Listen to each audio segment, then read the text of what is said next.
Andy Were Harris, you embarrassed? Is that no, what it said Andy Harris said that you didn't adequately convince enough people to vote for the bill, the House Freedom Caucus. You mean after this speech? You After mean? this speech, that's what she Okay, said. so, well, what do we see at the voters? I think it was a great talk. It wasn't a speech we talked about. And, who do you work for? Notice. Who? Notice. I don't even know what the hell that is. Well, no, Andy, Get yourself a ring. Let me tell you. I think we have unbelievable unity. I think we're going to get everything we want. And I think we're going to have a great victory. And this man has done a great job. And I think this was a tremendous session. You may want to say so. Yeah, it was a great meeting. The party is unified. The House Republican Conference is excited.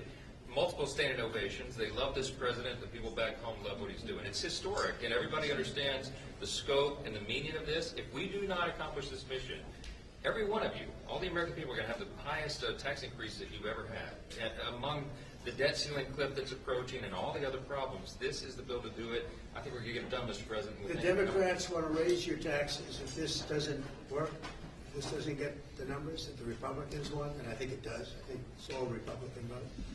The Democrats are going to be raising your taxes by 68%. And they will not do the we're going to have an 85% cut in drug costs. 85% cut in drug costs. The Democrats, the drug prices are going to go up.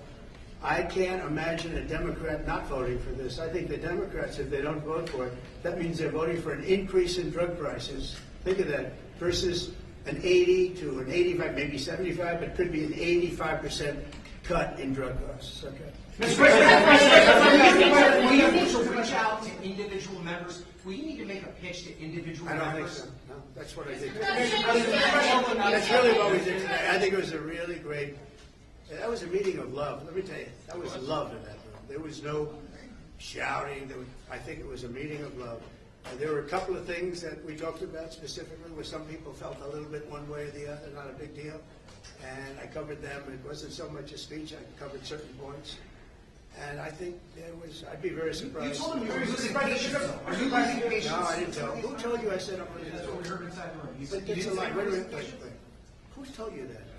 You heard from people inside the room. Oh, That's not really? true. The message. It's totally true. I never used the term. I didn't say losing. I didn't even talk about it. In fact, it's the opposite. I think we're going to get it done. I'm not losing patience. We're ahead of schedule. Anybody that told you that is a liar. Wait a minute. I never mentioned the word losing patience because I'm not losing patience. We're ahead of That's schedule. why I asked you.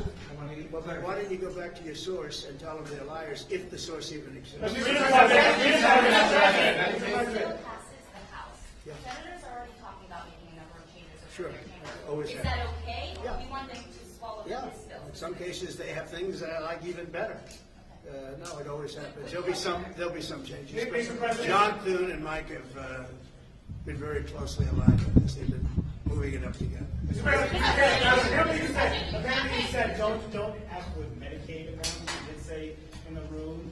There is some concern among some Republicans, including Senator Josh Hawley, that this could impact benefits and there could be amount to quote hidden tax on the I didn't say, here's what I said. I'm wondering if you're Here's what I said. What do you want to say? those members were I worried said about blowback waste, for supporting this bill. fraud, and abuse for Medicaid.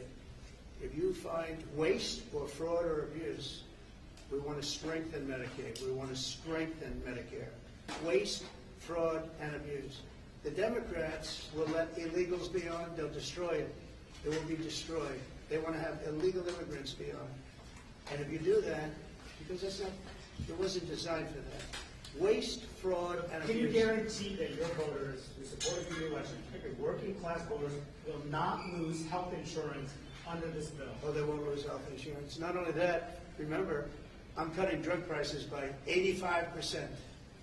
And right now, I'm saving it. I'm saving the whole thing because I did something that nobody was willing to do.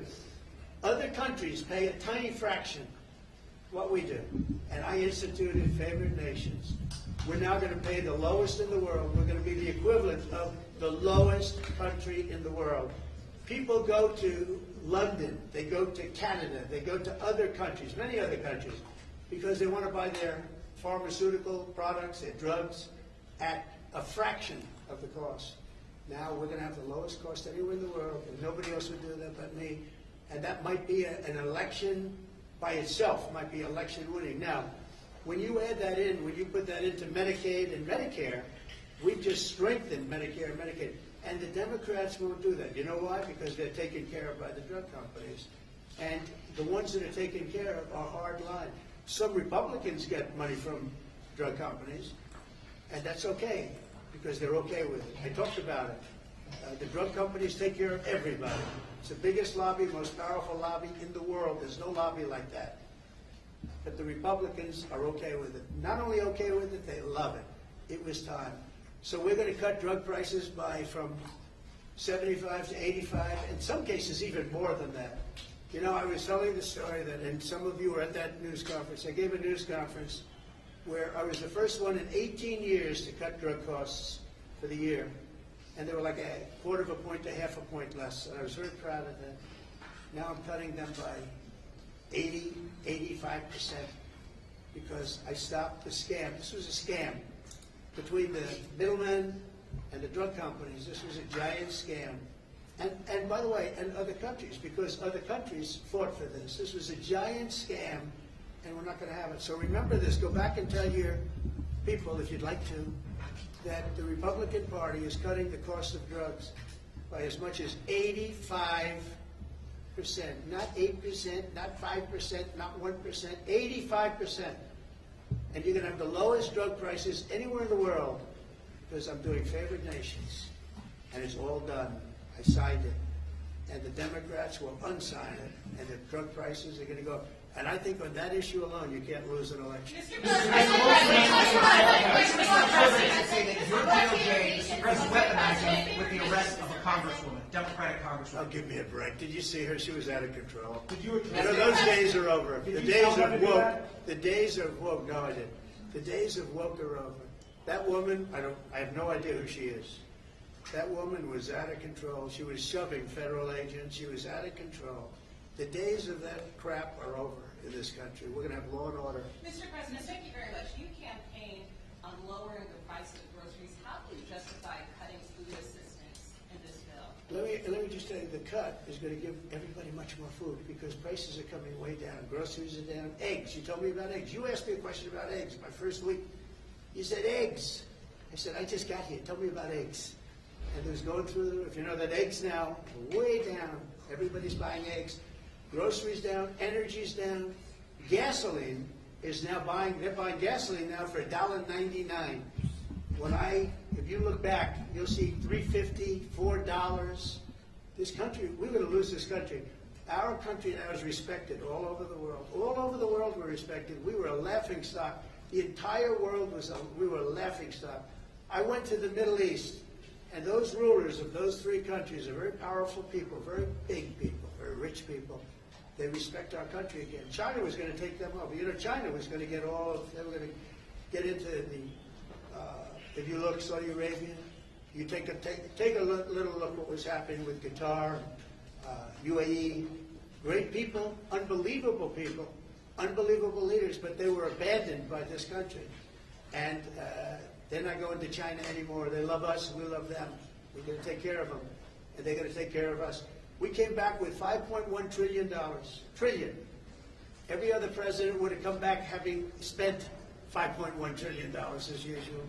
And remember this, we were losing $5 billion a day under the past administration. I have to be a little careful the way I talk, because there's a lot of anger about that administration. And by the way, the real question, who ran the auto pen? Okay, who ran the auto pen? Because the things that were signed illegally, in my opinion. I think we've just proved that. But our country is respected again. All over the world we're respected. We were laughed at 7 months ago. Then you had November 5th, and our country is respected again. Thank you. Do you think Congressman Lawler and the other stalled Republicans will vote for this